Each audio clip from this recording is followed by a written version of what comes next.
പ്രലോഭനത്തെ അതിജീവിക്കുക. 1 കൊരിന്ത്യർ 10:13. ദൈവം വിശ്വസ്തൻ, അവൻ നിങ്ങൾക്ക് രക്ഷപ്പെടുവാൻ മാർഗവും തരും.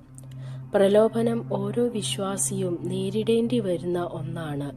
വിശ്വാസത്തിൽ എത്ര ശക്തനായാലും പ്രലോഭനം ജീവിതത്തിൽ വരും. അത് നിങ്ങളുടെ ദുർബലതയുടെ അടയാളമല്ല.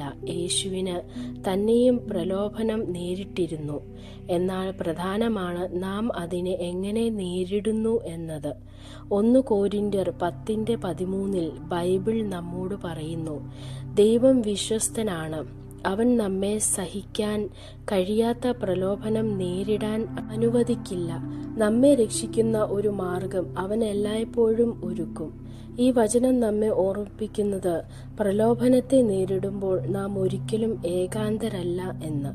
മത്തായി 4 യേശു പ്രലോഭനത്തെ എങ്ങനെ അതിജീവിച്ചു എന്നത് നമ്മൾ കാണുന്നു. 40 ദിവസം ഉപവസിച്ചതിനു ശേഷം അവന്റെ ശരീരം ദുർബലമായിരുന്നു. എന്നാൽ അവന്റെ ആത്മാവ് ദൈവത്തിൽ ശക്തമായിരുന്നു. സാത്താൻ അവനെ ഭക്ഷണത്തിലൂടെയും അഭിമാനത്തിലൂടെയും അധികാരത്തിലൂടെയും പ്രലോഭിപ്പിച്ചു. ഓരോ പ്രലോഭനത്തെയും യേശു വേദപുസ്തകത്തിലെ വചനങ്ങൾ കൊണ്ട് മറുപടി നൽകി.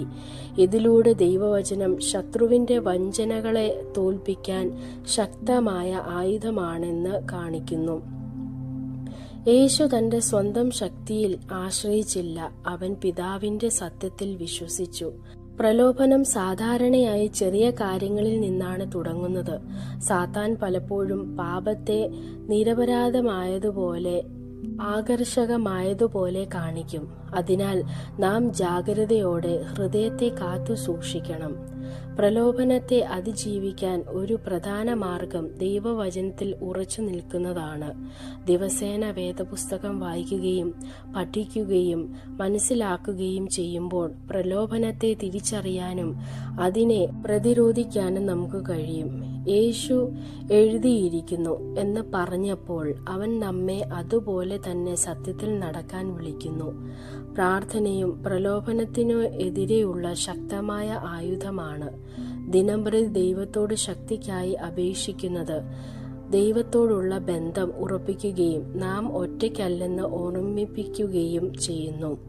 യേശു തന്റെ ശിഷ്യന്മാരെ പഠിപ്പിച്ച പ്രാർത്ഥനയിൽ പറഞ്ഞതുപോലെ, ഞങ്ങളെ പ്രലോഭനത്തിൽ ആക്കാതിരിക്കുക, ദുഷ്ടനിൽ നിന്ന് വിടുവിക്കണമേ.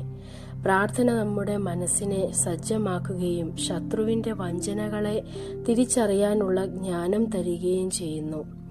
പ്രലോഭനത്തിന് വഴിയൊരുക്കുന്ന സാഹചര്യങ്ങളിൽ നിന്ന് വിട്ടുനിൽക്കുന്നതും പ്രധാനമാണ്.